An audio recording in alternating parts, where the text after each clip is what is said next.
Brendan, your issue that you brought up, I wasn't made aware of it, and it's not on the agenda. And as you know, I don't accept chairman's business, so I'm not bringing it in. Councillor, I thank everyone. Chair, point of order. And the meeting is over. Chair, point of order. The meeting's not over. I've raised a point of order. And I am legally entitled to resign from this council, Chair. Are you saying I'm not? Well, Am I not allowed? I find your brand of censorship, Chair, is disgraceful.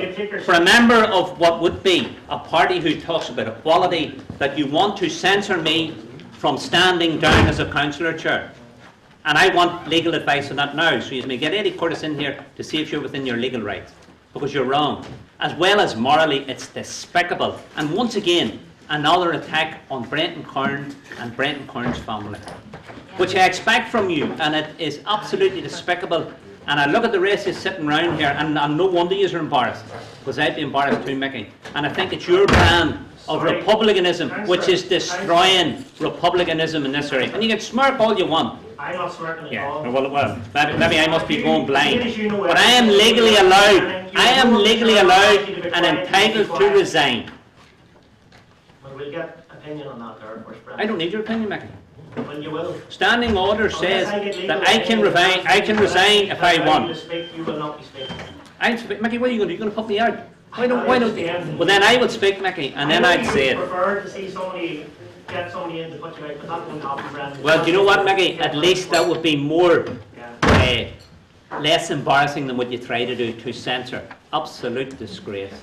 And I'm delighted. Yes, you are censoring. You're refusing to let me have my say. And it isn't chairman's business. I'm entitled to resign from this council. And after 30 years, 28 and a half representing the party, making the T-shirt that you wear so shamelessly, and then you refuse me. That's what equality, that's what Sinn Féin's about. This is the equality, this is what you're voting for. And do you know what? Mickey Brady's his representative. So get out and vote for him. It's a disgrace. I've been in this chamber and I've been called a murderer and a killer and a bomber by loyalists. But you know what? You know what? They never stop me from speaking. Yeah, go ahead, Terry Hardy. Tell them all, the boys and girls, to get out. But I'll read it out for the people that's here, because it'll be embarrassing. And it's shameful that our mayor is away out as well. I just want to thank my wife, who, despite the onslaughts and attack on us and our home, stood shoulder to shoulder with me throughout the entire journey. I want to thank my children, who still have to live with the legacy of being the children of a Republican ex-prisoner and a councillor, who had to sleep in their bedrooms with inch-thick plate armour steel on their bedrooms to keep them safe at night. I want to thank the council staff, who sat up in the wee small hours of the council meeting and who helped me. And I want to talk particularly about Paddy O'Hagan, Kevin O'Neill, Thomas McCall, and of late Eddie Curtis, and all the council staff who work in all the wee small offices, who make us councillors as successful as we are and as accountable as we are, and I think that should be paid tribute to them. Life as a councillor, and in particular life as a Sinn Féin councillor, was a very dangerous and difficult place to be. It was also a very lonely place to be. And I often remarked that no matter how packed a room was, because of my brand of politics and because of my unrepentantness, there was always room for me, because people would give you that leper effect and move away from you. I was elected as the first Sinn Féin councillor in Uri in over 70 years. I was the first Sinn Féin chairman. I was the first Republican chair of the local policing committee, and those were groundbreaking and leading our community, and I'm very proud of that. Very importantly, the last 18 months, and it's a pity my Sinn Féin colleagues of the past didn't stay here for this, because they're up to their neck in it, as you've seen from Mickey. The last 18 months have been particularly difficult for my family and I, where I had no choice but to remove myself from what I call the Newry and South Armagh version of Sinn Féin, a group which has become the property of a small domineering clique controlled by a steak knife character in Sinn Féin, who tries to remove his opposition by the gang mentality. And I, as a whistleblower, raised this issue and I raised it within the Republican movement. And they came and they visited me and my wife, and they took our opinion. And on the basis of that opinion, they then went and spoke to other people, and they discovered that Brendan Curran was right, that what was going on in the Republican movement in Uri was wrong.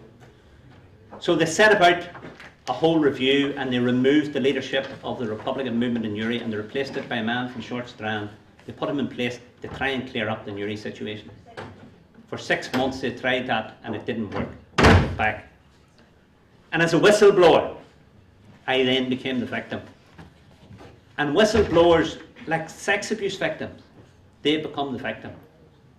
And speaking about sex abuse victims, I raised within Sinn Féin about a paedophile priest who had abused hundreds of our children in this district, in all our schools in this district. And I was told by this steak knife character that that was negative publicity, that I needed to drop that, and we shouldn't be talking about that. That's how Sinn Féin seen it then. And then we talk about the young fella who came out recently, Francie Malloy, made an absolutely absurd and scandalous decision, and then he withdrew it quickly. But he done the damage, because see the victims in this area and in Francie's area, he's told them to keep your mouth shut, because nobody's going to listen to you. And sadly, that's what is going to happen. Victims will not come out, and victims will find it hard to come out. So that's my history with regard to that. Negative campaigning, that's what raising the issue of child abuse. Hundreds of them in our schools, and that's what it's classed as by some of our Sinn Féin colleagues. Regrets, I have to say, in my 43 years as Republican, I regret very little. And that's not to say that I would not have wished that there was another way to achieve the things. But personally, I once again reiterate my regret, and he's not here tonight, Davy Hyland and his family, with the Republican movement treated him. Again, the steak knife character spun the wheels and the yarns about Davy Hyland, and people followed it, and I sadly did too, and I regret that. And then we had the issue of the killing of Ian Marley, the son of a good friend of mine. And again, steak knife put out the lies, and I was the public mouthpiece, and I spun out those lies, believing they were the truth, and they were wrong and they were shameful. And these people still talk about executed touts. They talk about Jean McConville, while the Republican movement, in fairness to it, talked about it being terrible and a dark part of our history. We have people in that clique down there who still call them executed touts. And that's why I felt that there was no place for my brand of honourable politics within Uri Sinn Féin. And I just hope it isn't replicated throughout the rest of the district. And other people will verify every single thing that I have said here. So, I say to them, and it's an old song that they use, the higher they build their walls, the taller I become. So I don't care what lies, and they walk out. Shameful. And I can be sure that Mickey, hopefully, will have to answer to Jerry Adams why he walked out. And they talked about the SDLP a couple of weeks ago, wasn't it? And they refused to let a man who gave 43 years of his life, a lot of it in prison, to have his last say as a councillor in this chamber. But the people will judge them. Hey, so I do want to thank the council workers. I've enjoyed my role as a councillor. I've actually been able to do a lot of good in my council. I want to thank my councillor colleagues, even though sometimes we didn't agree politically, they helped us to achieve the greater goal, well, it's economic development and all the rest of that. So, on behalf of myself and my family, I would just like to wish you well and hope that you work and don't do these people now. Shameful. And Charlie threatened me with court about his daughter. It's there on Facebook for everybody to see, and I'll show him the private messages his daughter sent me. So let him take me to court. But sadly I have to take this council to court because it's breached the decency that I showed this council. So, best of luck to you in your new term, and particularly Jackie, myself and Frank who's retiring. We'll just slip into the sunset gracefully. Sinead.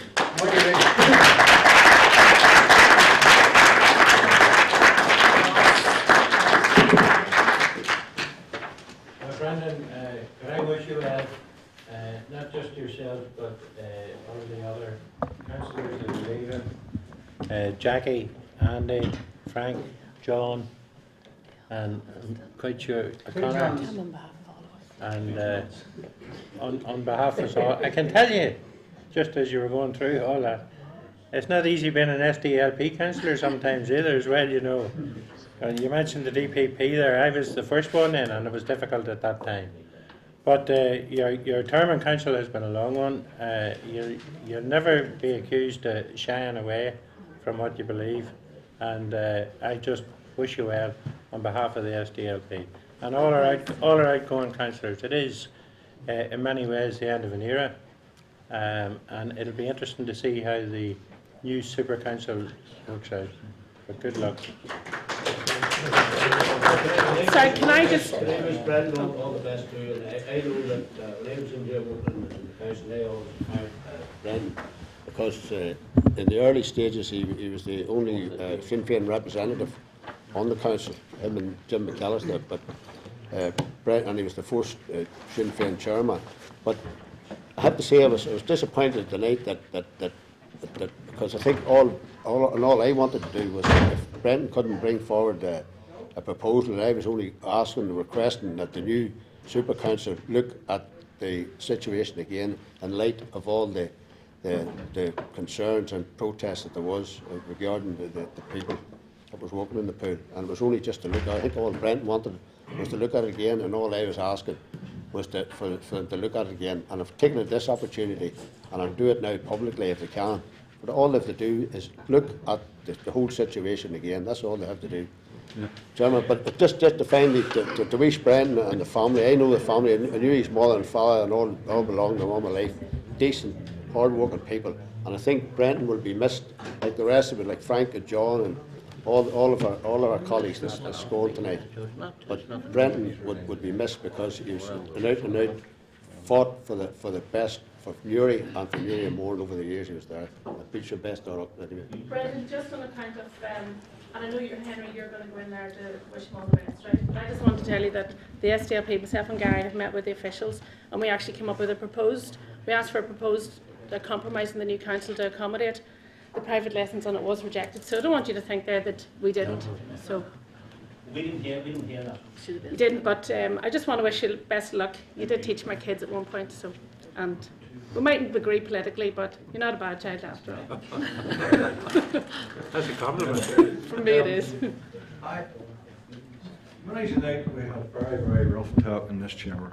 Between myself and Councillor Curran. Sometimes it got very, very, very rough. And I seen the other night there, he was accusing me of throwing him into the back of a Land Rover and everything. But the curious thing is, I know exactly where I stand with Brendan Curran. That's been one of the things that has always struck me in this chamber. All the rest of these shinners, you never know where you stand with them. One minute they're smiling at you, the next minute they're growling at you. Curran, and in fairness to him, he's always been the same. He's a Republican. I hate him for that. I hate his politics. But at least I knew exactly where I stood with him.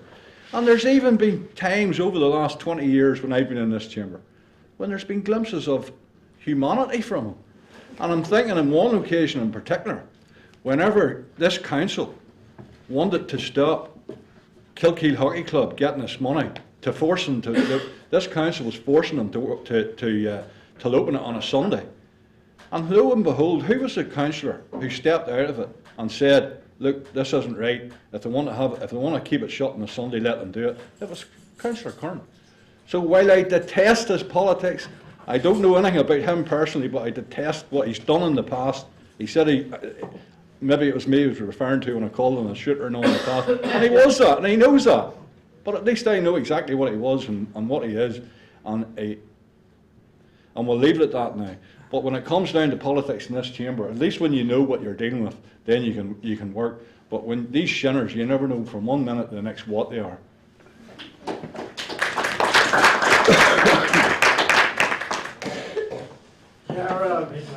I would like to... You're not.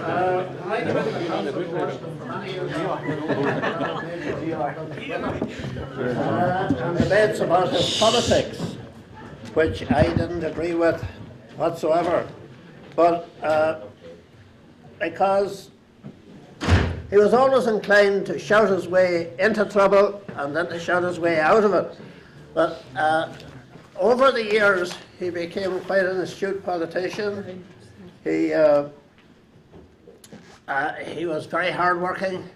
councillor and did an awful lot of good for the area in Uri, and I got to know him quite well, and I wish him well in the future. Though I never agreed to stay with his politics, particularly during the years of the bomb and the bullet, but I do wish him and June every success and a long and happy life in the future. Because he always had guts and he always was brave to speak out.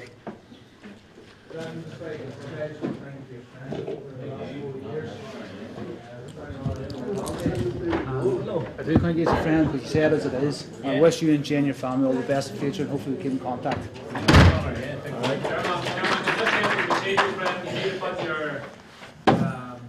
That in writing to myself. There is a procedure that has to be gone through, so if you could drop me an email or something through, then I may put it through. And if I can thank the Brendan, I have known him since I was in the council in 1984, and I've always been aware that together we get on very well and we'd be very honest with each other, and I would wish him and his family all the success for the future.